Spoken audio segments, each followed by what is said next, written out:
السلام علیکم ورحمۃ اللہ وبرکاتہ نحمده ونصلی علی رسولہ الکریم اما بعد فاعوذ باللہ من الشیطان الرجیم بسم اللہ الرحمن الرحیم رب اشرح لی صدری ویسر لی امری واحلل عقدۃ من لسانی یفقهوا قولی الحمد للہ المتفرد بکمال الذات وجمیل الصفات المنزہ عن مشابہۃ المخلوقات احاط علما بجمیع الکائنات ووسع سمعہ جمیع الاصوات الحمد للہ الذی لا خیر الا منہ ولا فضل الا من لدنہ۔ ہر قسم کی حمد اللہ سبحانہ تعالیٰ کے لیے ہے جو کمال ذات اور اچھی صفات کے ساتھ اکیلا ہے، جو مخلوقات کی مشابہت سے پاک ہے۔ اس نے تمام کائنات کو اپنے علم سے گھیرا ہوا ہے اور اللہ کی سماعت تمام آوازوں کو گھیرے ہوئے ہے۔ ہر قسم کی حمد اللہ کے لیے ہے کہ خیر اس کے سوا کہیں سے حاصل نہیں ہوتی اور فضل و کرم صرف اسی کے پاس سے حاصل ہوتا ہے۔ اللہم صلی علی محمد وعلی آل محمد کما صلیت علی ابراہیم وعلی آل ابراہیم انک حمید مجید۔ اللہم بارک علی محمد وعلی آل محمد کما بارکت علی ابراہیم وعلی آل ابراہیم انک حمید مجید۔ ہم دشمن سے حفاظت کی دعاؤں کے بارے میں پڑھ رہے تھے۔ آج اس سلسلے میں تیسری دعا ہم پڑھیں گے جو سورۃ الاعراف میں ہے۔ شعیب علیہ السلام کی دعا ہے یہ: اللہ ہی پر ہم نے توکل کیا ہے، اے ہمارے رب ہمارے اور ہماری قوم کے درمیان حق کے ساتھ فیصلہ کر دے، اور تو سب سے بہترین فیصلہ کرنے والا ہے۔ یہ شعیب علیہ السلام کی دعا ہے۔ ان کی قوم نے انہیں صرف جھٹلایا ہی نہیں تھا بلکہ نہایت بدتمیزی کے ساتھ ان سے مخاطب ہوئے اور نام سے مخاطب کرتے ہوئے کہا کہ تمہیں دو باتوں میں سے ایک کو اختیار کرنا ہوگا، یا تو ہماری ملت میں واپس آنا ہوگا، ہمارے دین پہ چلنا ہوگا، یا پھر ہم تمہیں اپنی بستی سے نکال دیں گے۔ اب تم سوچ لو کہ تم اپنے لیے کیا بات پسند کرتے ہو۔ شعیب علیہ السلام نے جواب دیا کہ ہمارے لیے یہ تو ممکن ہی نہیں کہ ہم تمہارے دین میں واپس آئیں، کیونکہ اگر ہم ایسا کریں تو اس کا مطلب ہے کہ ہم اللہ تعالیٰ پر جھوٹ باندھ رہے تھے۔ ہم اب تک تمہیں جو بتا رہے تھے وہ سب غلط تھا، اور اب ہم نے اس کو چھوڑ دیا اور تمہاری بات مان لی، تو یہ ممکن نہیں۔ جب انہوں نے دیکھا کہ اب اس کے سوا کوئی چارہ نہیں، سمجھانے کا اب کوئی موقع نہیں باقی رہا، تو انہوں نے پھر اللہ تعالیٰ سے دعا کی اور کہا کہ اے اللہ ہم نے تجھ پر ہی توکل کیا ہے، اور اب تو ہمارے اور ان کے درمیان فیصلہ کر دے۔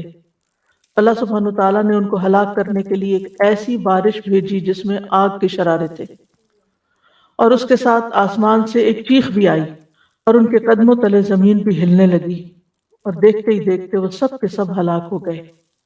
اور اللہ تعالیٰ نے اپنا فیصلہ کر دیا کہ حق پر کون ہے اور کس کو باقی رہنا ہے اور کس کو ہلاک ہونا ہے۔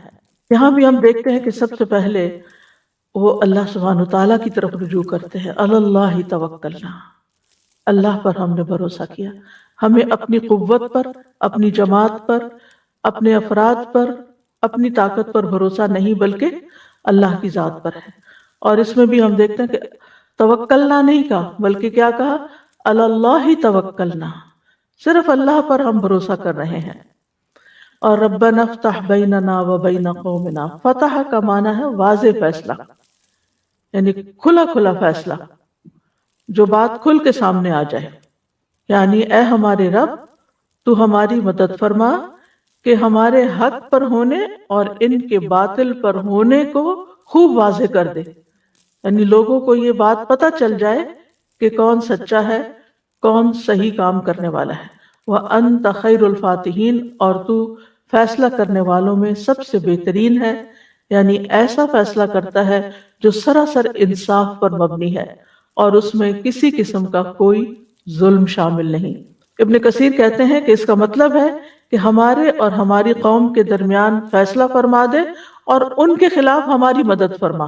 ان کا مطلب یہ تھا۔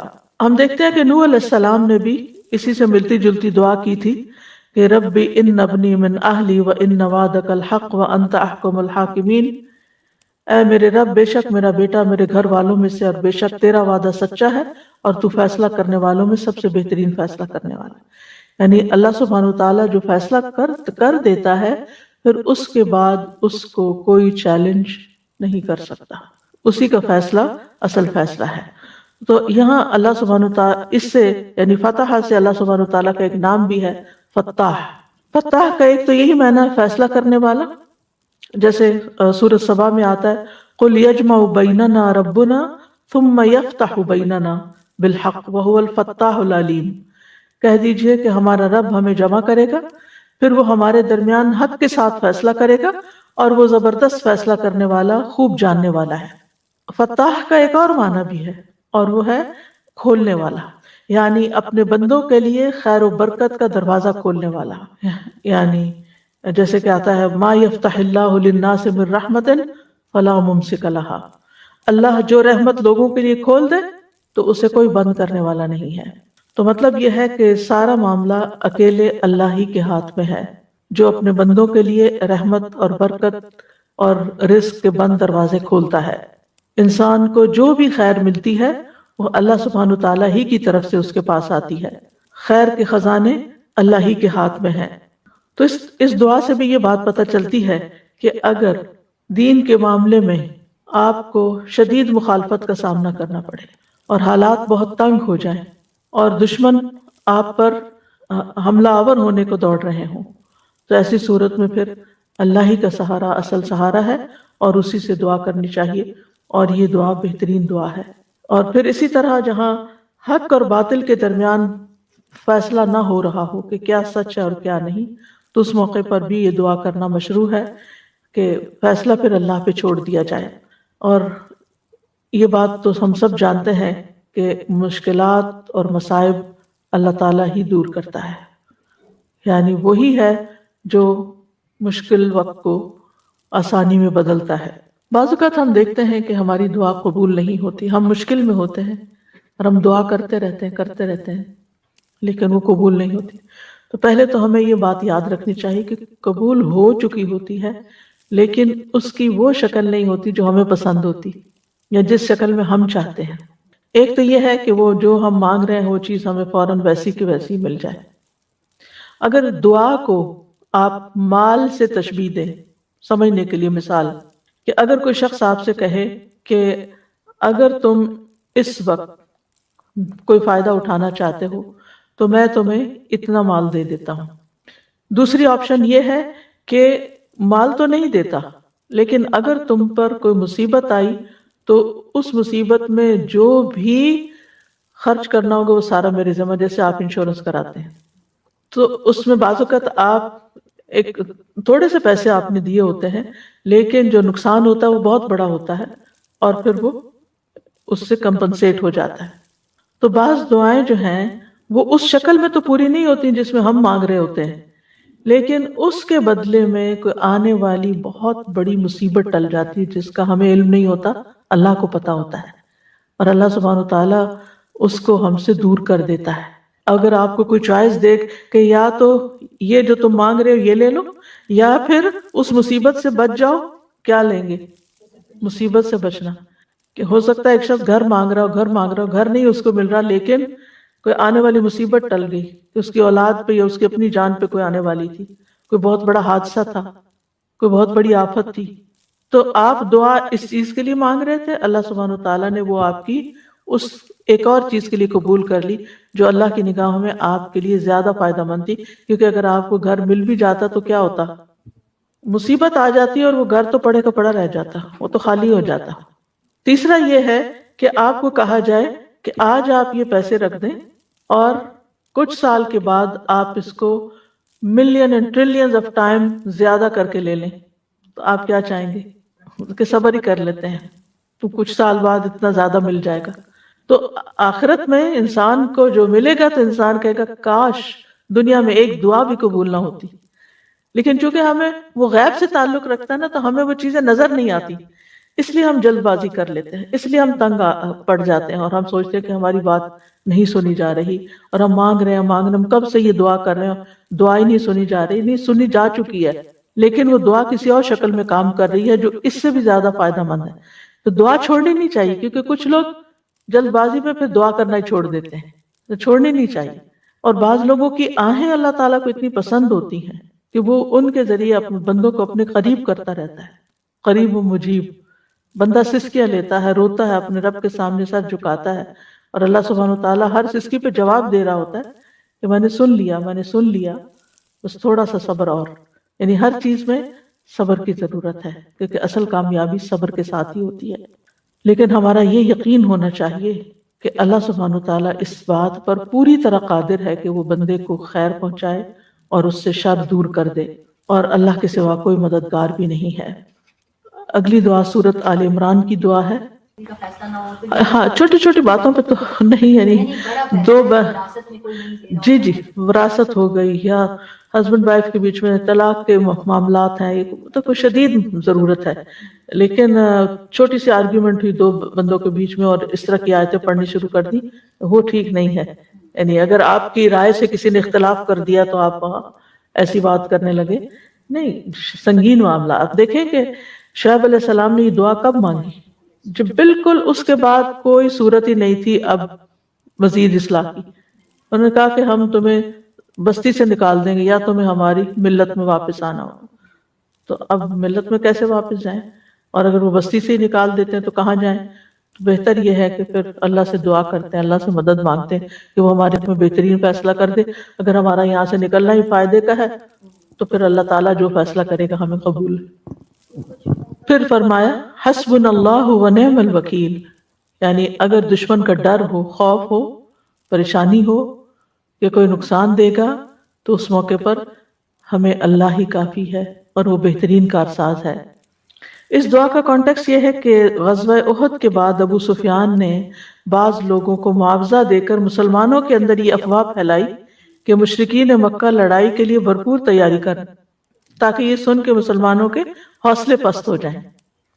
لیکن مسلمان اس قسم کی افواہیں سن کر خوف زدہ ہونے کی بجائے اور بہادر ہو گئے اور انہوں نے اللہ پر بھروسہ کیا. ان کے اندر ایمانی قوت پیدا ہوئی. الذین قال لهم الناس ان الناس قد جمعوا لكم فاخشوهم فزادهم ایمانا وقالوا حسبنا اللہ ونعم الوکیل. وہ لوگ کہ لوگوں نے ان سے کہا کہ بے شک لوگوں نے تمہارے خلاف فوج جمع کر لی ہے سو ان سے ڈرو. تو اس بات نے انہیں ایمان میں اور زیادہ کر دیا اور انہوں نے کہا ہمیں اللہ ہی کافی ہے اور وہ بہت بہترین کارساز ہے. اس میں آپ دیکھیے کہ اللہ سبحانہ تعالیٰ پر مکمل بھروسہ اور ٹرسٹ اور حقیقی توکل کا محسوس ہوتا ہے کہ حسبنا اللہ ونعم الوکیل، کافی ہے ہمیں اللہ ہی اور وہ بہترین کام بنانے والا ہے. ابن عباس کہتے ہیں کہ یہ کلمہ حسبنا اللہ ونعم الوکیل اس کو ابراہیم علیہ السلام نے اس وقت کہا تھا جب انہیں آگ میں ڈالا گیا تھا. تو انہوں نے اللہ تعالیٰ کی مدد لی، اور یہی کلمہ محمد صلی اللہ علیہ وسلم نے اس وقت کہا تھا جب لوگوں نے مسلمانوں کو ڈرانے کے لیے کہا تھا کہ لوگوں نے تمہارے خلاف فوج جمع کر لی ہے، یعنی ابو سفیان وغیرہ نے. تو اس بات نے انہیں ایمان میں اور زیادہ کر دیا. حسبنا کا لفظ جو ہے حسبہ سے ہے، اس کا مطلب ہے کفایت کرنا، کافی ہونا، یعنی کافی ہے، انف ہے، اس کے بعد کسی اور کی ضرورت نہیں. یعنی اللہ سبحانہ تعالیٰ اپنی عظمت، قدرت، حکمت اور جلال کی بنا پر ہمارے لیے کافی ہے. اللہ تعالیٰ اپنی تدبیر اور قوت کے ساتھ مومن سے ہر خطرے کو ٹال دیتا ہے. جس چیز سے بھی مومن کو ڈر لگتا ہے، ہر دشمن کو دور کر دیتا ہے جو مومن کو نقصان پہنچانا چاہتا ہے. تو حفاظت کا بہترین کلمہ ہے یہ، جس میں اللہ تعالیٰ کی مدح بھی ہے. آج صبح میں غور کر رہی تھی دعاؤں پر کہ ہر دعا کے اندر یا اللہ تعالیٰ کی تعریف ہے، اللہ تعالیٰ کے نام ہیں جن کا واسطہ دیا گیا ہے، اور یا کہیں اپنی غلطی کا اعتراف ہے. اسی طرح یعنی اللہ سبحانہ تعالیٰ کے اسماء کا ذکر ہے، کہیں اللہ کی توحید کا ذکر ہے، کہیں اللہ تعالیٰ کی ربوبیت کا ذکر ہے، کہیں اللہ تعالیٰ کی کچھ اور صفات کا ذکر ہے. حقیقت یہ ہے کہ اللہ سبحانہ تعالیٰ ہی ہمارا ضامن ہے ہر معاملے میں، جس میں ہم اللہ تعالیٰ کے حوالے اپنا کام کر دیتے ہیں. وہی کفیل ہوتا ہے، وہی نگران ہوتا ہے. قرآن مجید میں آتا ہے اللہ خالق کل شیء وہو علی کل شیء وکیل. اللہ ہر چیز کو پیدا کرنے والا ہے اور وہ ہر چیز پر نگہبان ہے، ہر چیز کی حفاظت بھی وہی کر رہا ہے. زمین پہ جتنے بھی جاندار ہیں سب کی پیشانی کے بال اس کے قبضے میں ہیں، یعنی سب اس کے کنٹرول میں ہیں۔ اللہ تعالیٰ کی کفایت دو طرح کی ہے، ایک کفایت عام ہے اور ایک کفایت خاص ہے۔ کفایت عام میں اللہ سبحانہ و تعالیٰ ان تمام چیزوں میں بندوں کو کفایت کرتا ہے جو انہیں دین و دنیا کے معاملے میں پریشان کرے، یعنی کسی بھی قسم کے فائدوں کا حصول اور نقصان کا دور ہونا۔ خاص کفایت کیا ہے؟ اللہ کے متقی بندوں کی کفایت اور توکل کرنے والوں کو کافی ہونا، جس کے ساتھ اللہ تعالیٰ ان کی دین اور دنیا کو درست کر دیتا ہے۔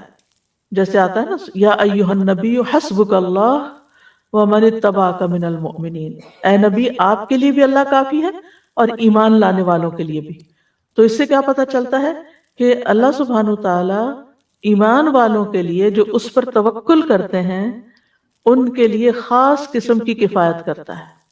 اسی لیے جیسے کل بھی میں نے کچھ مثالیں دی تھی نا کہ جس میں بندوں کے پاس کچھ بھی نہیں تھا اور اللہ صرف اور صرف اللہ پہ بھروسہ تھا، وسائل کچھ بھی نہیں تھے۔ اچھا، اس کا یہ مطلب نہیں ہے کہ انسان وسائل اختیار نہ کرے، وسائل ضرور اختیار کرے، لیکن بعض اوقات وسائل ہوتے ہی نہیں، پھر کیا کرے؟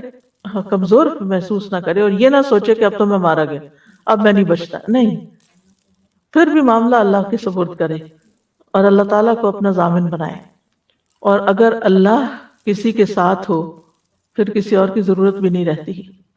حسبنا اللہ، اس کا مطلب اب سوچیے، ذرا غور کیجیے اس پر، حسبنا اللہ، اللہ کافی ہے۔ کافی کا مطلب اور کسی کی ضرورت نہیں، کافی ہے، اس کی مدد ہمارے لیے بہت ہے، اس پہ ہم ٹرسٹ کرتے ہیں۔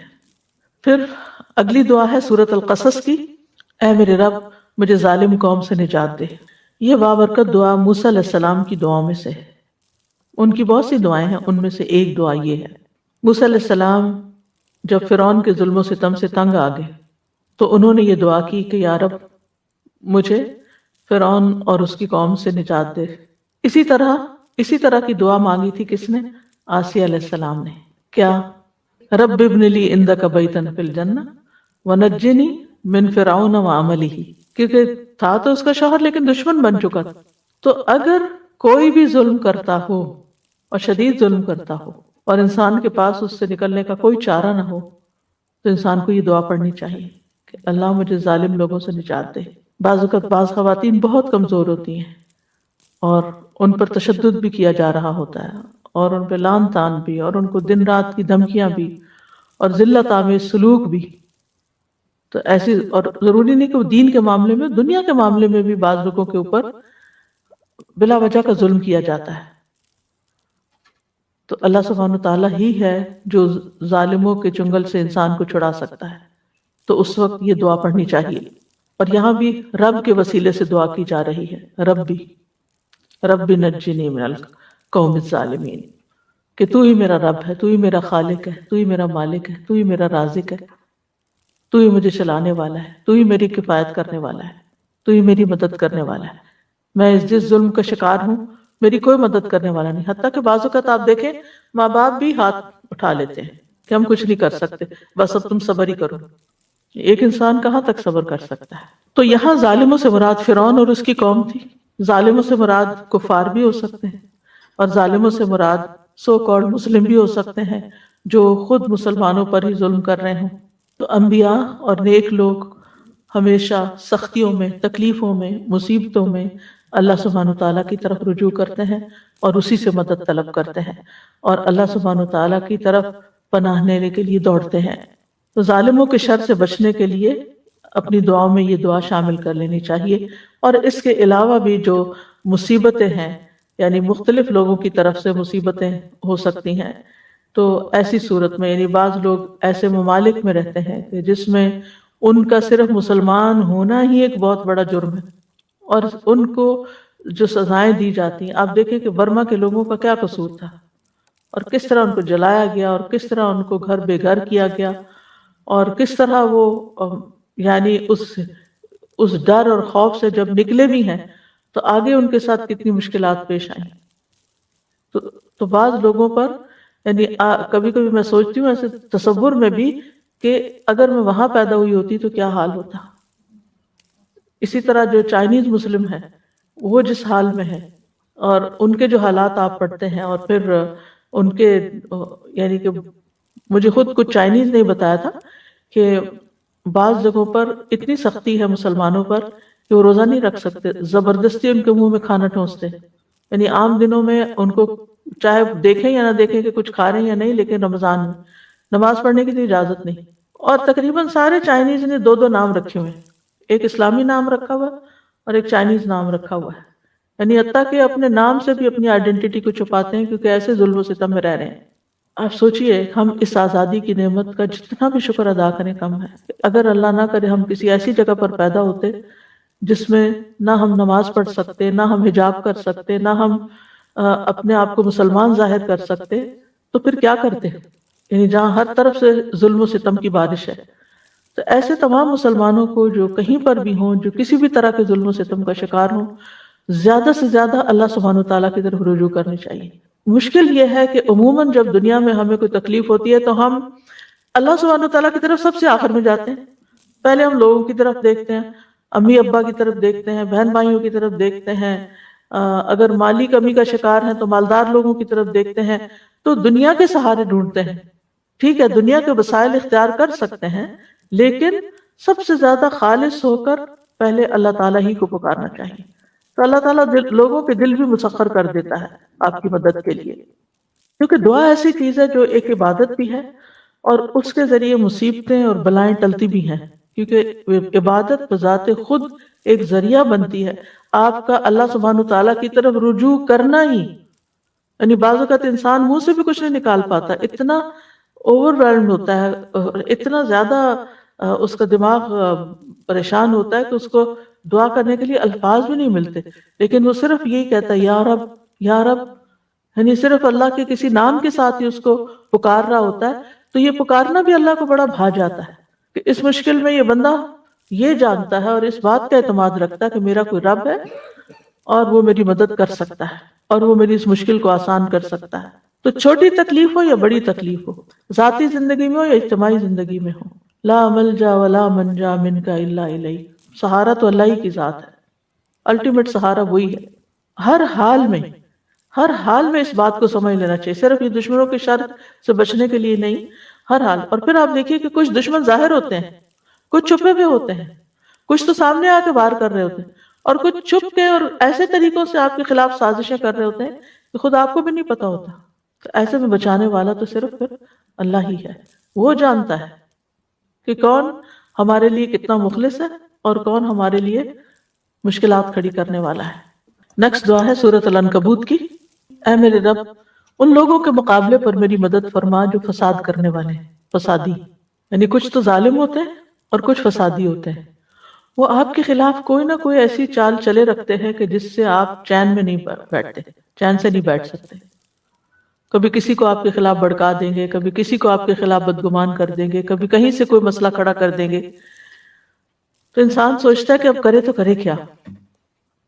پھر سہارا تو اللہ ہی ہے، رجوع تو اللہ ہی کی طرف کرنا ہے، اس لیے اسی سے مدد مانگنی ہے۔ کچھ یاد ہے یہ دعا کس نے مانگی تھی؟ یہ کس کی دعا ہے؟ لوط علیہ السلام کی دعا ہے۔ لوط علیہ السلام کی قوم کی سرکشی اور ان کی مخالفت جو تھی وہ حد سے بڑھ گئی، اور وہ ڈھٹائی کے ساتھ اپنی بے حیائی کے اوپر مصر رہے۔ تو ایک وقت آیا کہ لوط علیہ السلام پھر ان کے ہدایت پر آنے کی طرف سے مایوس ہو گئے، اب یہ سیدھے ہونے والے نہیں ہیں۔ تو انہوں نے پھر اس وقت اللہ سبحانہ وتعالیٰ سے دعا کی کہ جس طریقے سے تو مناسب سمجھے میری مدد کر، رب انصرنی علی القوم المفسدین، یہ فسادی لوگ جو ہیں، یہ بگڑے ہوئے لوگ جو ہیں، ان سے مجھے ان کے خلاف میری مدد کر اور ان سے مجھے نجات دے۔ تو اللہ سبحانہ وتعالیٰ نے ان کی دعا قبول کر لی اور ان کی قوم کو ہلاک کرنے کے لیے فرشتے بھیجے۔ یاد رکھیے کہ جتنے بھی پیغمبروں نے اپنی قوم کے خلاف دعائیں کی ہیں، یہ اس وقت کی ہیں جب انہیں یہ یقین ہو گیا کہ اب یہ ایمان نہیں لائیں گے۔ یعنی یہ نہیں کہ انہوں نے دعوت دی اور وہ نہیں مانے تو کہا اللہ ان کو برباد کر، ایسا نہیں ہوا، کسی پیغمبر نے ایسا نہیں کیا۔ تو اس لیے اگر آپ دین کے راستے میں آپ کو کوئی مشکلات آ رہی ہیں، کوئی روڑے اٹکا رہا ہے، کوئی مسائل کھڑے ہو رہے ہیں یا کوئی سختی تنگی ہے، تو یہ نہیں کہ ذرا سی پہلی ہی مشکل پر آپ بددعائیں دینا شروع کر دیں، نہیں۔ یہ اس کو دعا کی بنسبت بد دعا کہا جا سکتا ہے، کیونکہ علل قوم خلاف مانگی جا رہی ہے۔ جب انسان ہر طرح کا اپنا وسیلہ اختیار کر چکے، یعنی ویسے بھی اللہ تعالیٰ سے دعا کرتا رہے، مدد مانگتا رہے، لیکن دشمن کے خاتمے کی دعا اس وقت جب پھر کوئی اور چارہ نہ ہو۔ جی ہاں، جب تھریٹ آ جائے، جان کا خطرہ ہو، عزت کا خطرہ ہو، اس وقت۔ نیکسٹ دعا ہے سورۃ النساء کی۔ اے ہمارے رب، ہمیں اس بستی سے نکال جس کے رہنے والے ظالم ہیں، اور ہمارے لیے اپنے پاس سے کوئی حمایتی بنا دے، اور ہمارے لیے اپنے پاس سے کوئی مددگار بنا دے۔ حمایتی اور مددگار مانگ رہے ہیں۔ اس آیت میں ان کمزور مسلمانوں کی طرف اشارہ ہے، ان بچوں کی طرف اشارہ ہے، عورتوں کی طرف اشارہ ہے جو مکہ یا آس پاس کے کچھ قبائل کے اندر وہ اسلام قبول کر چکے تھے لیکن ہجرت نہیں کر سکتے تھے، ان کے پاس وسائل نہیں تھے، لہٰذا وہ کفار کے ظلم اور تشدد کو برداشت کرنے پر مجبور تھے، اور اللہ تعالیٰ سے دعا کیا کرتے تھے کہ یا اللہ ان ظالموں سے رہائی کی کوئی صورت پیدا فرما دے، اور ہمارا کوئی حامی و مددگار پیدا کر دے جو ہمیں ان ظالموں کے ظلم سے نکال کے لے جائے۔ تو ربنا اخرجنا من هذه القریہ، تو قریہ سے مراد یہاں مکہ ہے، لیکن اس کے علاوہ آج بھی جس قریہ، جس علاقے، شہر، ملک میں کوئی ظلم و ستم کا شکار ہے، وہ اس کو ذہن میں رکھ کے دعا مانگ سکتا ہے۔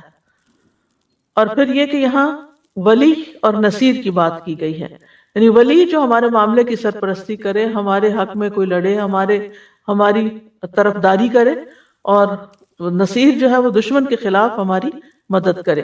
تو ولی اور نصیر جب کسی جگہ پر اکٹھے ہوتے ہیں، یعنی ایک آیت کے اندر، تو ولی وہ ہوتا ہے جو نفع پہنچائے، اور نصیر وہ ہوتا ہے جو نقصان کو دور کرے۔ اور اگر یہ الگ الگ آئے تو ان میں دونوں معنی شامل ہوتے ہیں۔ تو اللہ سبحانہ وتعالیٰ نے ان کمزور مسلمانوں کی دعا قبول کر لی، اور بعض کے لیے اللہ نے مدینہ آنا آسان کر دیا، اور پھر بعض ایسے تھے کہ جو دعائیں مانگتے رہے، تو ایک وقت آیا کہ اللہ تعالیٰ نے مکہ فتح کرا دیا، اور یہ سارے کے سارے لوگ اس ظلم و ستم سے باہر آ گئے۔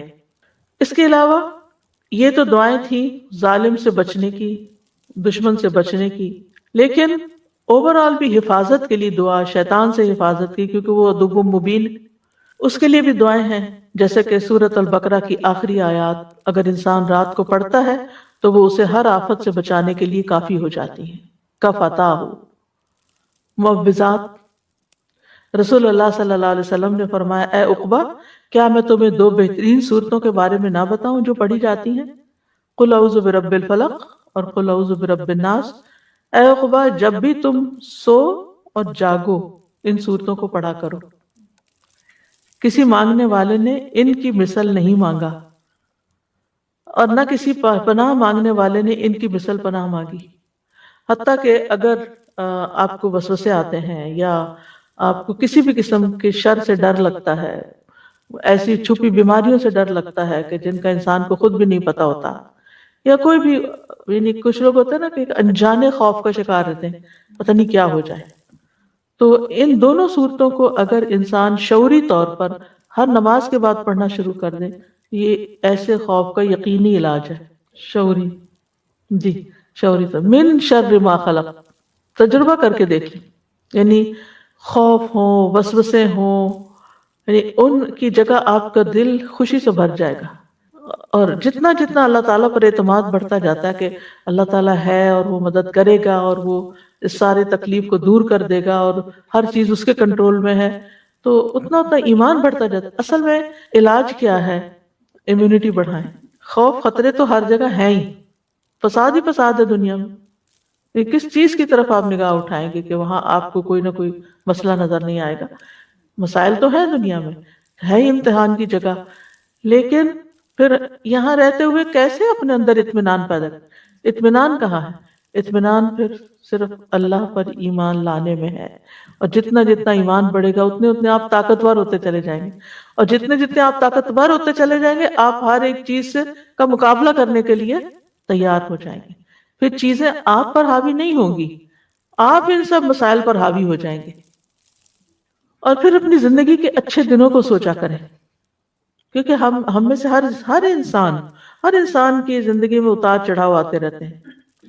کبھی ہم ایمان کے اعتبار سے بڑے اوپر ہوتے ہیں، پھر نیچے ہو جاتے ہیں، پھر اوپر ہوتے ہیں، کیونکہ ہمارا دل ایک حالت میں تو رہتا ہی نہیں ہے نا، اس نے تو اوپر نیچے ہوتے رہنا ہے۔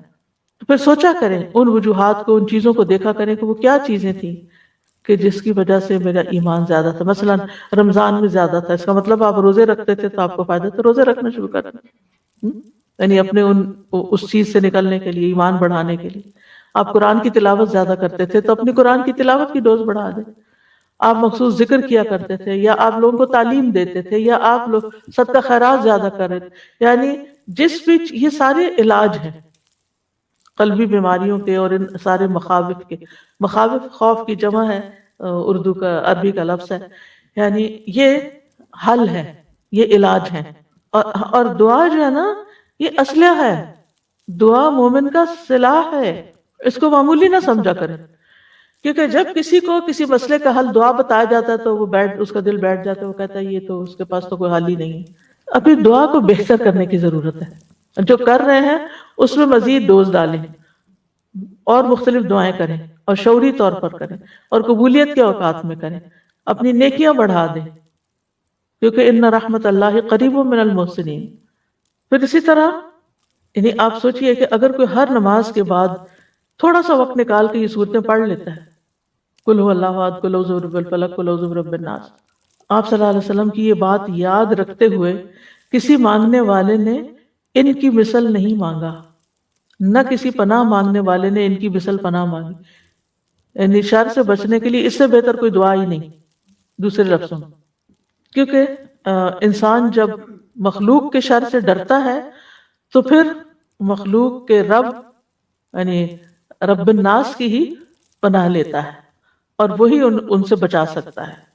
پہلے بھی ایک چھوٹی سی مثال میں نے دی تھی شاید کسی لیکچر میں، جب آپ کہیں جا رہے ہوں اور بکریوں کے ریوڑ کے پاس سے گزر رہے ہوں، اور بکریوں والے کے پاس اس کا کتا بھی ہو، اور کتا آپ پہ بھونکنا شروع کر دے، تو آپ کیا کریں گے؟ آپ خود کتے سے لڑیں گے یا بکری والے کو کہیں گے اپنے کتے کو سنبھالو؟ بکری والے سے کہیں گے نا کہ آپ، کیونکہ آپ اس سے نہیں لڑ سکتے، وہ اس کی بات تو مانے، اس کے تو ایک اشارے میں وہ بھاگ جائے گا۔ تو اسی طرح بہت سے لوگ آپ کے خلاف باتیں کرنے والے ہو سکتے ہیں، آپ کا مذاق اڑانے والے ہو سکتے ہیں آپ کے دین کی وجہ سے یا کسی بھی اور وجہ سے، تو پھر آپ ان سب سے لڑ نہیں سکتے، ان کا منہ بند نہیں کر سکتے۔ آپ ان کا جو مالک ہے نا، اور ان کا جو رب ہے، اور جس کے کنٹرول میں یہ سارے، آپ اس سے فریاد کریں کہ یا اللہ تو ان سب سے مجھے کافی ہو جا، ان کو سنبھال لے۔ پھر اسی طرح ایک اور دعا ہے، اللہم انی اعوذ بک من جہد البلاء ودرک الشقاء وسوء القضاء وشماتۃ الاعداء۔ اے اللہ بے شک میں تیری پناہ مانگتا ہوں سخت مصیبت، بدبختی کے لاحق ہونے سے، بری تقدیر سے، اور دشمنوں کے خوش ہونے سے۔ ابو ہریرہ رضی اللہ عنہ سے روایت ہے کہ نبی صلی اللہ علیہ وسلم آزمائش کی مشقت سے، بدبختی کے آنے سے، برے خاتمے سے، اور دشمن کے ہنسنے سے اللہ کی پناہ مانگا کرتے تھے۔ یہ ساری چیزیں کتنی تکلیف دہ ہے نا، کہ جہد البلا، آزمائش کی مشقت۔ ایک اور قول ہے کہ اس سے مراد شدت، یعنی آزمائش کی شدت، کہ امتحان ہے اور شدید امتحان ہے۔ ایک بیماری ہوتی ہے، ہلکی بیماری ہوتی ہے، اور ایک ہوتی ہے سخت تکلیف دے کہ انسان کو کسی پل چین نہیں ہوتا، چاہے جسمانی ہو چاہے قلبی ہو۔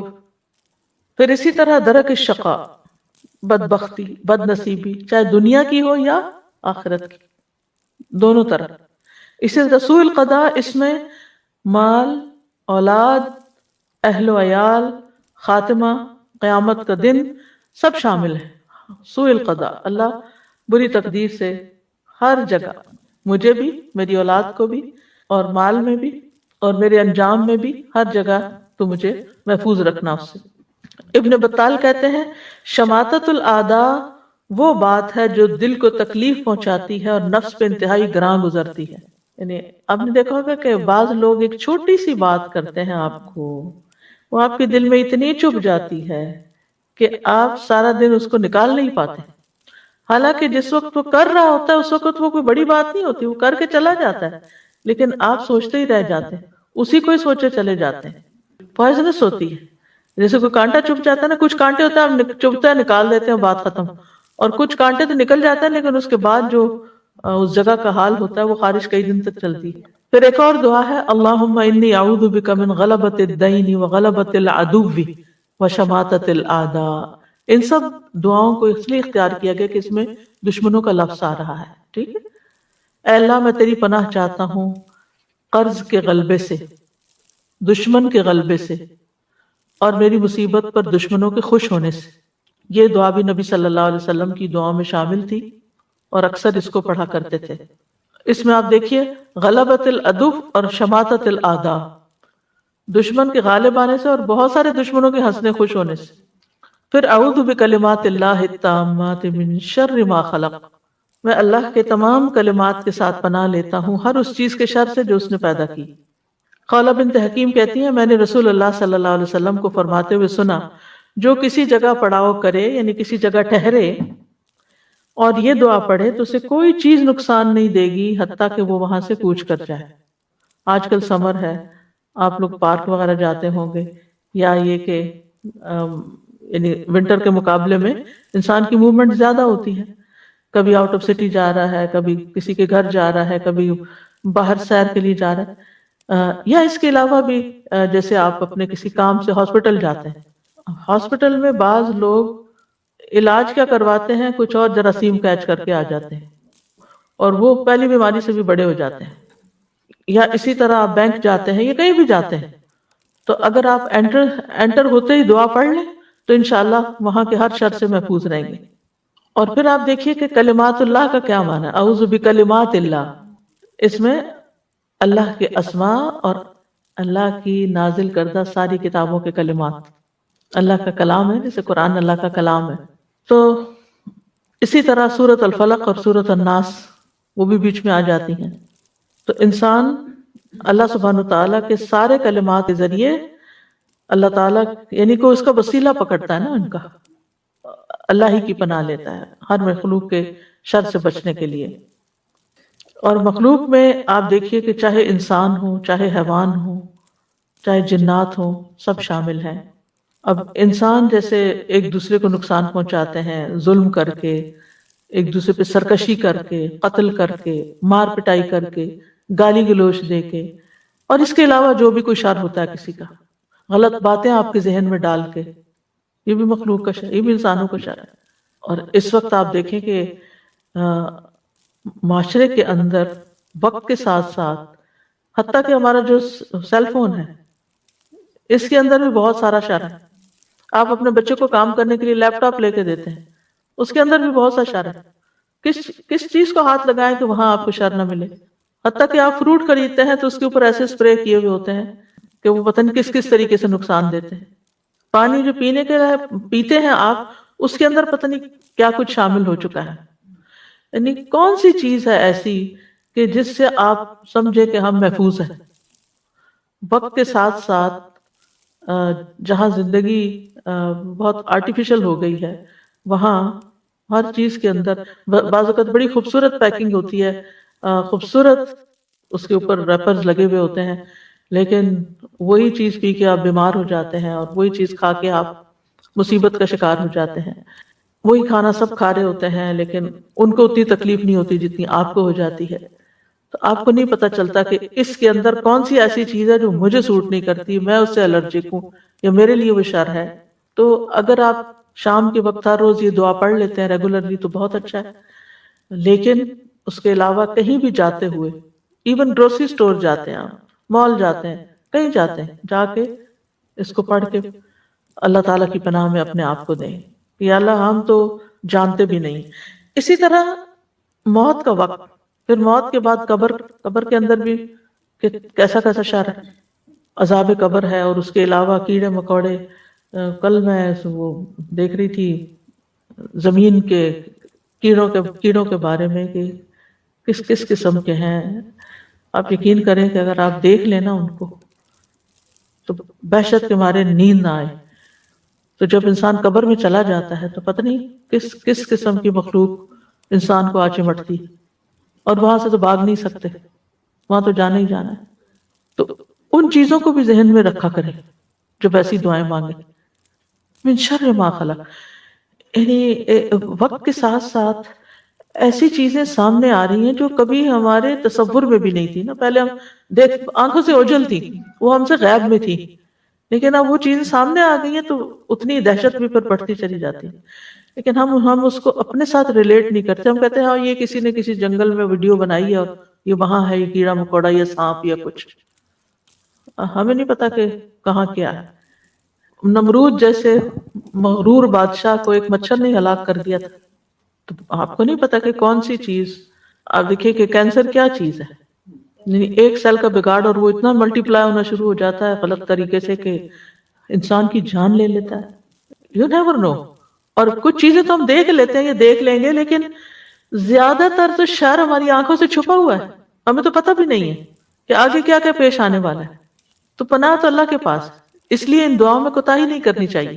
جیسے یہ دعائیں ایپ ہے نا، تو اس میں بہت زیادہ دعائیں شامل ہو گئی ہیں، تو پھر انسان گھبراتا ہے کہ اتنی تو میں نہیں روز پڑھ سکتا. تو روز پڑھنے کی چیز نہیں ہے، آپ شروع کر لیں اور جتنی آسانی سے ایک نماز کے بعد پڑھ سکیں، فجر کے بعد پڑھ لیں، ظہر اثر جو آپ کا ذرا سا فری ٹائم ہو، اور پھر وہیں سے چھوڑ دیں، پھر اگلے دن پھر وہیں سے شروع کر لیں. کرتے کرتے کرتے ہر چیز بس کوشش یہ کریں کہ ذرا سمجھ کے اور شعور کے ساتھ ان کو ادا کریں. جی ہاں بالکل. ہاں آپ کو کچھ لوگ ہوتے ہیں کہ جن سے آپ کو ملنا بھی ضروری ہوتا ہے، قریبی رشتہ داروں میں ہوتے ہیں، لیکن وہ جب ملتے ہیں کوئی نہ کوئی ہرٹ فل بات کرتے ہیں. وہ کوئی نہ کوئی ایسی بات ضرور کریں گے کہ جس سے آپ کے اندر تکلیف شروع ہو جاتی ہے. اب آپ ان کو، حتیٰ کہ بعض بہت ہی کلوز ریلیشن بھی ہوتے ہیں، یعنی ماں باپ بھی ہو سکتے ہیں، بچے بھی ہو سکتے ہیں، کہ ماں باپ بچوں کو دیکھے بغیر نہیں رہتے، اور جب بچے آتے ہیں تو ایسی بدتمیزی کی باتیں بعض اوقات کر جاتے ہیں کہ انسان کے لیے انتہائی تکلیف دہ ہوتا. کیونکہ آپ دیکھیں کہ جن رشتوں سے زیادہ پیار ہوتا ہے نا، اور جن رشتوں سے زیادہ ایکسپیکٹیشن ہوتی ہے، تکلیف بھی وہیں زیادہ ہوتی ہے.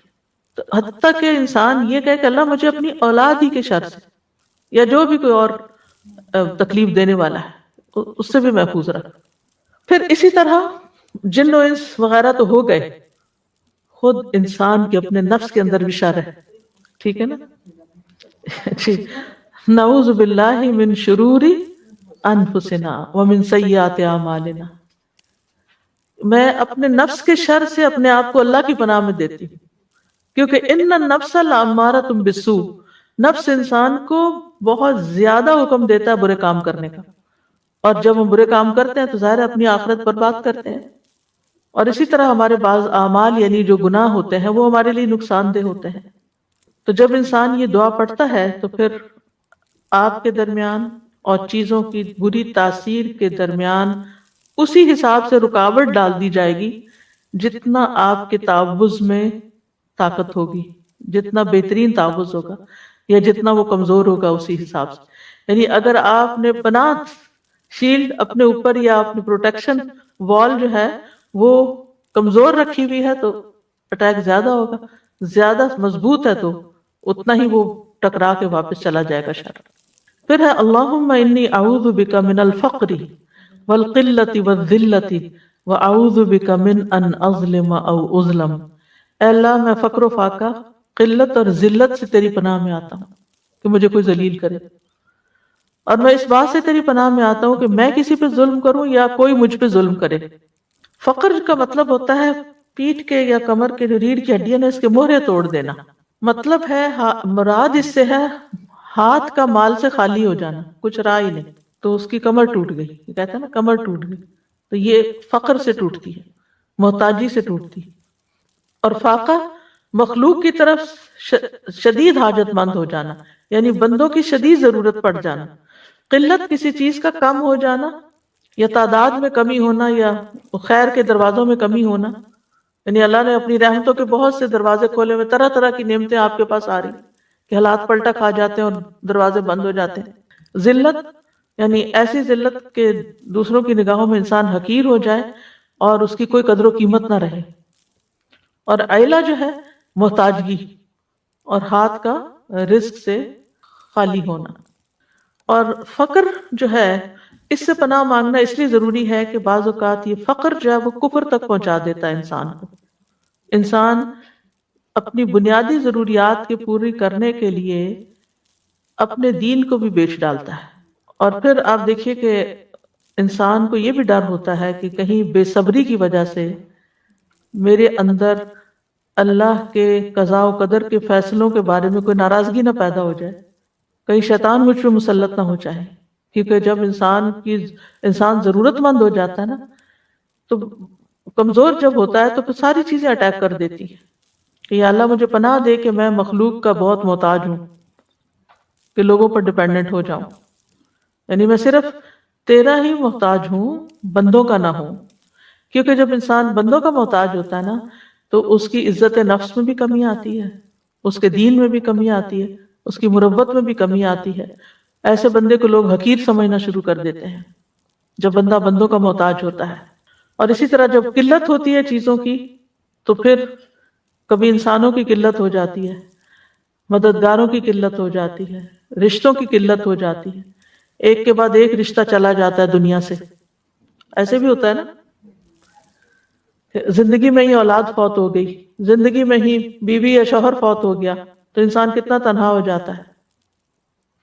تو یہ قلت جو ہے کسی بھی چیز کی قلت ہو سکتی ہے، یعنی پہلے آپ کے پاس سب کچھ تھا، بھرا ہوا گھر تھا، پھر چھٹ گئے سارے، اور اس کی وجہ سے انسان کے اندر عجب تکلیف شروع ہو جاتی ہے۔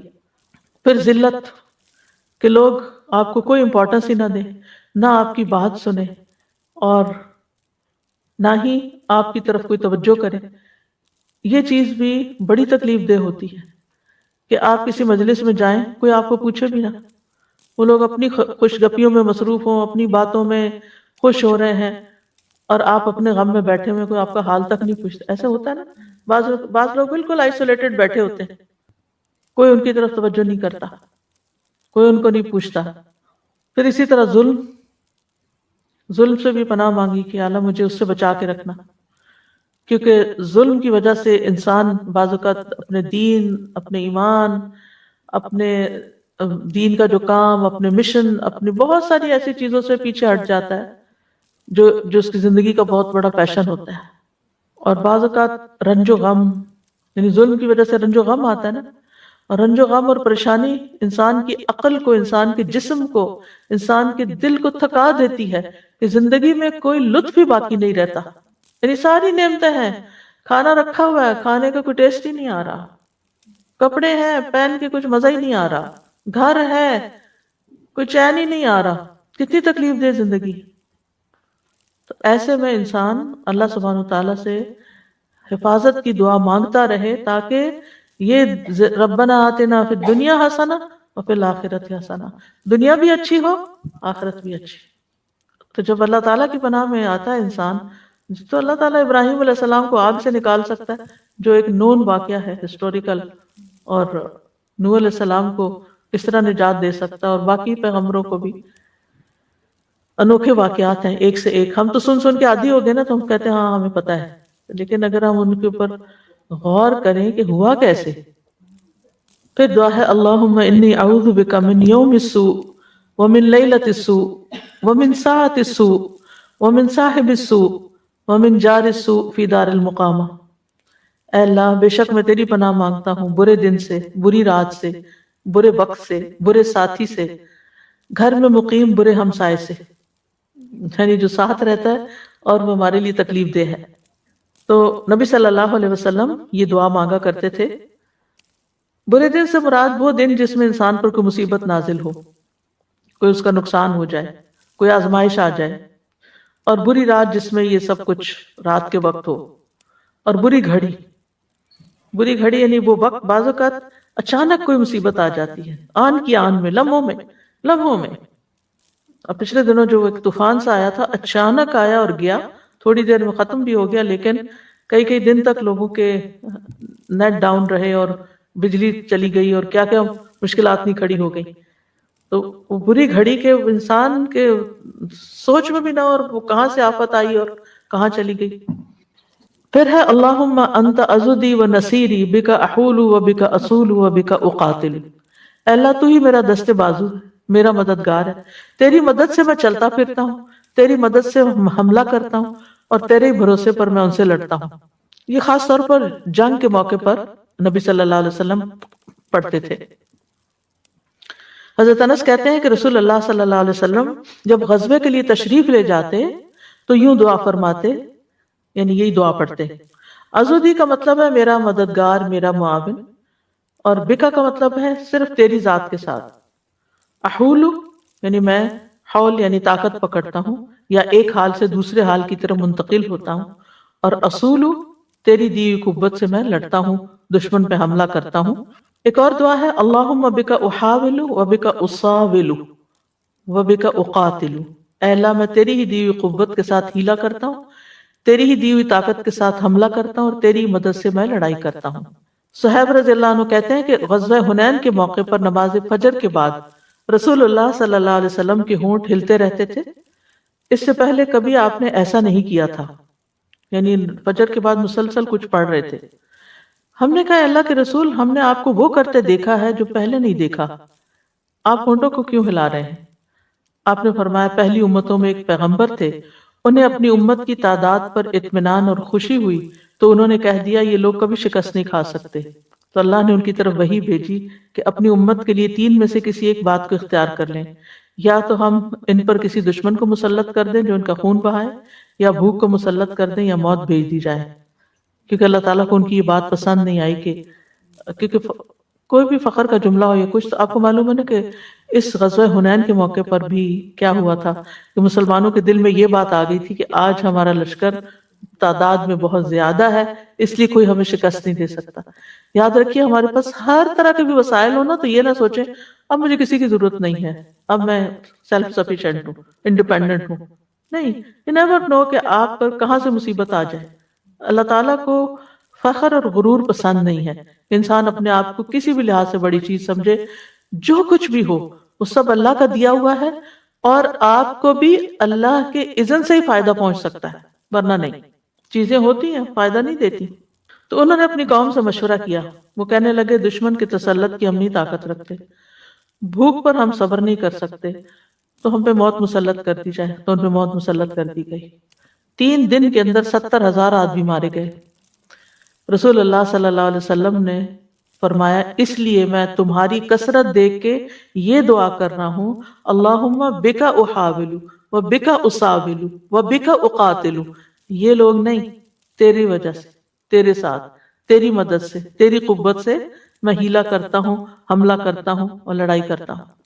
پھر ہے اللہم انا نجعلک فی نحورہم ونعوذ بک من شرورہم، اے اللہ ہم تجھے ان کے بالمقابل کرتے ہیں اور ان کے شر سے تیری پناہ طلب کرتے ہیں۔ نبی صلی اللہ علیہ وسلم کو جب کسی قوم سے خوف ہوتا تو آپ یہ دعا پڑھا کرتے تھے، اللہم اے اللہ انا نجعلک، ہم آپ کو رکھتے ہیں فی نحورہم، ان کے نحر اس جگہ کو کہتے ہیں حلق کو، سینے کو، سینہ کہہ رہے، اور ہم تیری مدد کے ساتھ ان کے شر سے پناہ چاہتے ہیں۔ یعنی ذبح کرنے کا جو مقام ہوتا ہے نا، نحر کرنا، وہ جو اونٹ کو کبھی آپ نے نحر ہوتے ہوئے دیکھا ہو، تو اس جگہ ہی جو ہلکا گڑھا سا ہوتا ہے نا، اس کے پاس وہ اندر مارتے ہیں۔ تو مطلب یہ ہے کہ اے اللہ تو ہمارے اور دشمن کے درمیان میں حائل ہو جا، یعنی ہم اس کا مقابلہ نہیں کر سکتے، ہم تجھے سامنے رکھتے ہیں، تو اس کو پکڑ اور ہمیں تو بچا لے، یعنی آپ ہمارے لیے ڈھال بن جائیں اس کے مقابلے میں۔ جی یہ دعا ہے اللہم انا نجعلک فی نحورہم، بد دعا ہے یہ بھی، ہاں، ونعوذ بک من شرورہم، یعنی تو ہی ان کے شر کو ہم سے دور کر دے۔ پھر اسی طرح ایک اور دعا ہے اللہم متعنی بسمعی وبصری واجعلہم الوارث منی وانصرنی علی من ظلمنی وخذ منہ بثأری، اے اللہ تو مجھے میرے کانوں اور آنکھوں سے فائدہ اٹھانے کا موقع دے، اور تا زندگی ان کو سلامت رکھ، جب تک میں زندہ ہوں میری آنکھیں کان سلامت رہیں، اور مجھ پر ظلم کرنے والے کے خلاف میری مدد فرما اور اس سے میرا انتقام لے، یعنی جو مجھ پر ظلم کرتا ہے تو خود اس کو پکڑ لے۔ صحابہ کی کثیر تعداد نے اس دعا کو روایت کیا ہے، اس سے پتہ چلتا ہے کہ یہ بہت کامن دعا تھی، جس میں انسان اپنے جسم ہی کے اعضاء کی سلامتی کے لیے اللہ تعالیٰ سے دعا کرتا ہے کہ ان کو ساری بیماریوں سے محفوظ رکھ اور ان چیزوں سے اپنی رضا کا کام لے، یعنی میرے کان اور آنکھیں تیری پسند کے کام کریں، اور پھر اگر کوئی مجھ پہ ظلم کرے تو اس کے خلاف تو میرے لیے کافی ہو جا، تو میری مدد فرما۔ اور تو ہی اس سے میرا بدلہ لے لے، یعنی میں خود اس قابل نہیں ہوں، کیونکہ بہت دفعہ انسان کمزور ہوتا ہے نا تو انتقام نہیں لے سکتا، معاف کر دے تو الگ بات ہے، لیکن یہاں دشمنوں کی بات ہو رہی، جو پیچھے اس کی ایکسپلینیشن ہو چکی ہے کہ دشمن کون ہے۔ ایک اور دعا ہے اللہم اکفنیہم بما شئت، اے اللہ جس طرح تو چاہے مجھے ان کے مقابلے کے لیے کافی ہو جا، یعنی میں دشمن کا مقابلہ نہیں کر سکتا، مجھے نہیں پتا کہ کیا کرنا چاہیے، آپ جانتے ہیں، جیسے آپ چاہیں آپ ان کے مقابلے میں میری مدد کریں۔ وہ ایک کہانی آپ نے پڑھی ہوگی کہ وہ بچہ جسے بادشاہ نے جادوگر کے پاس جادو سیکھنے کے لیے بھیجا تھا، تو اللہ نے اسے اپنی پہچان دے دی، اور بادشاہ کو جب پتا چلا تو اس نے کہا کہ اس کو فلاں پہاڑ کی چوٹی پہ لے جاؤ، اور اگر یہ دین چھوڑ دے، یہ جس کو اس نے اختیار کیا تو اسے چھوڑ دینا، ورنہ وہاں سے گرا دینا۔ انہوں نے کیا کیا، وہ گرایا لیکن اسے کچھ بھی نہیں ہوا۔ تو اس بچے نے کیا پڑھا تھا کہ اس پہاڑ سے گرانے کے باوجود اس کو کوئی چوٹ نہیں آئی۔ اللہم اکفنیہم بما شئت، اللہ یہ میرے پیچھے پڑ گئے، میں تو اکیلا ہوں، میں تو ان کا مقابلہ نہیں کر سکتا، آپ جس طرح چاہیں ان کے مقابلے میں مجھے کافی ہو جائے۔ حسبنا اللہ و نعم الوکیل کی ایک اور شکل ہے۔ اور پھر کیا ہوا، پہاڑ پہ زلزلہ آیا اور سارے گر گئے، اور لڑکا چلتا ہوا واپس آ گیا۔ تو بادشاہ نے لڑکے سے پوچھا تیرے ساتھیوں کو کیا ہوا، تو لڑکے نے کہا اللہ مجھے ان سے کافی ہو گیا۔ پھر اس نے بادشاہ نے کہا اس کو ایک چھوٹی سی کشتی میں بٹھا کے سمندر میں لے جاؤ، اگر دین چھوڑ دے تو اسے چھوڑ دینا، اگر انکار کرے تو سمندر میں پھینک دینا۔ اس نے پھر یہی دعا پڑھی۔ اب کیا ہوا، کشتی بادشاہ کے ساتھیوں سمیت الٹ گئی، سب غرق ہو گئے، وہ لڑکا پھر بچ کے بادشاہ کے پاس آ گیا۔ اس نے کہا یہ کیا ہوا، کہا مجھے ان کے مقابلے میں اللہ کافی ہو گیا۔ تو آپ سوچیں کہ جہاں پوری پوری فوجیں آپ کے خلاف جمع ہو جائیں، کتنے چند لفظ ہیں چھوٹے سے، اللہم اکفنیہم بما شئت۔ جی پھر رب اعنی ولا تعن علی وانصرنی ولا تنصر علی وامکر لی ولا تمکر علی واہدنی ویسر ہدای الی وانصرنی علی من بغی علی۔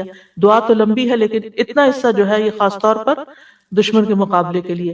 اے میرے رب میری مدد فرما، میرے خلاف دوسروں کی مدد نہ کر، میرے حق میں تدبیر فرما، میرے خلاف تدبیر نہ فرما، مجھے ہدایت دے اور ہدایت کو میرے اوپر آسان کرے، اور جو مجھ پہ زیادتی کرے اس پر میری مدد فرما۔ اور پھر اے اللہ مجھے اپنا شکر گزار بنا، بہت ذکر کرنے والا بنا، اپنے سے ڈرنے والا بنا، اپنا فرما بردار بنا، اپنے سامنے عاجزی کرنے والا یا رجوع کرنے والا بنا۔ اے میرے رب میری توبہ قبول کر لے، میرے گناہوں کو دھو ڈال، میری دعائیں قبول کر لے، میری حجت کو ثابت کر دے، یعنی قبر میں جب منکر نکیر سوال کرے تو میں ثابت قدم رہوں۔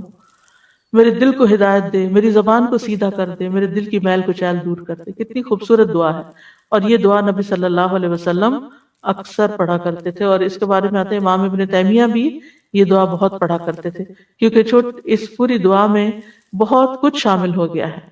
پھر اسی طرح اللہم رب السماوات السبع ورب العرش العظیم کن لی جارا من فلان بن فلان واحزابہ من خلائقک ان یفرط علی احد منہم او یطغى عز جارک وجل ثناؤک ولا الہ الا انت۔ اے اللہ 7 آسمانوں کے رب اور عرش عظیم کے رب، تو میرے لیے پناہ بن جا۔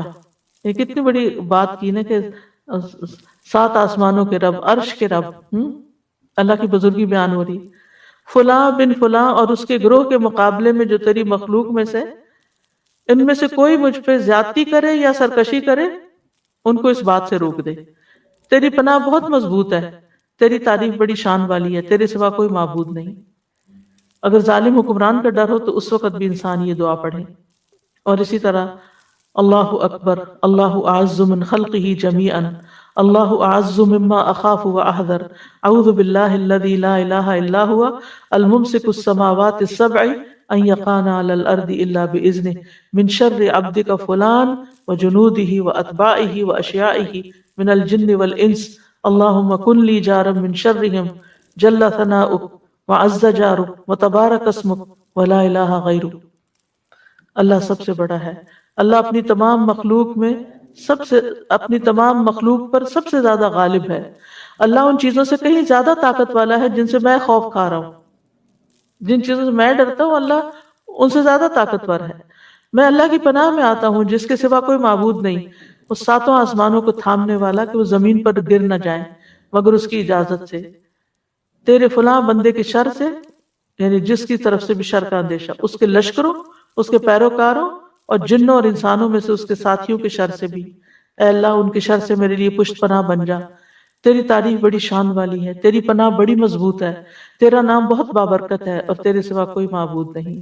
تو کسی بھی قسم کا کوئی ظالم ہو تو اس کے غالب آنے سے اگر ڈر لگے آپ کو کہ وہ ظالم مجھے پکڑ لے گا یا ظالم مجھے نقصان دے گا، تو آپ یہ دعا پڑھیں تو انشاءاللہ آپ کی حفاظت ہوگی۔ اور بس آپ آج کافی ہے۔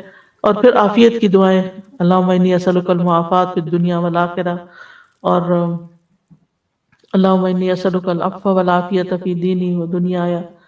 تو یہ دعائیں پیچھے میں آپ کو ایکسپلین کر بھی چکی ہوں، یہ بھی شر سے بچنے کی دعائیں ہیں۔ اور پھر اسی طرح گھر والوں سے اگر کوئی تکلیف ہو تو اللہم انی اعوذ بک من جار السوء ومن زوج تشیبنی قبل المشیب، یہ والی دعا۔ اور پھر سوتے وقت اللہم اسلمت وجہی الیک وفوضت امری الیک، جو بھی خوف ہو آپ کے دل میں یہ دعا پڑھ کے اپنے آپ کو اللہ کے حوالے کریں اور اپنا آخری کلام اس کو رکھیں۔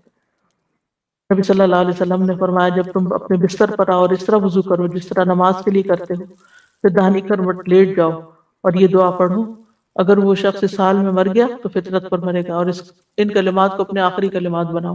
وقت کم تھا اس لیے کچھ دعائیں چھوڑنی پڑی ہیں، لیکن میں کوشش کروں گی کہ کسی اور کے اندر شامل ہو جائے، نہیں تو اللہ مالک ہے۔ سبحانک اللہم و بحمدک اشہد ان لا الہ الا انت استغفرک و اتوب الیک۔